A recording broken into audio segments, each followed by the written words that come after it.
Kartonasta škatla, darilni papir in ščepec domišljije so dovolj, da si pustno masko pripravimo hitro in skoraj zastonj. Tako so se znašli učenci in zaposleni osnovne šole Markovci, ki se letos že 18. leto tradicionalno odpravljajo na 3-kilometrsko pustno povorko po občini. Najprej sem izrezala ven luknje za glavo in za roke, potem sem jo pa polivila in naredila na kapu masel.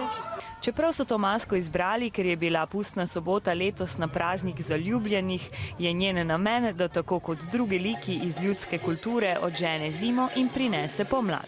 Korant ima pomen, da pregane zimo. Potem ptice, ki hodijo od hiše do hiše in zaželevajo dobro letino. Vile hodijo od hiše do hiše in pojejo različne pesmi.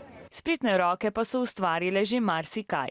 Tako so se lani preobrazili v astronavte, prejšnja leta pa so bili že vse od snežink in sneženih mož do slikarjev in likov iz zgodbe o čarovniku iz Oza. Pust je meni zelo všeč, ker se lahko veliko zabavamo s sošolkami. Vsaj enkrat na leto si lahko nekaj drugega, kot se normalno.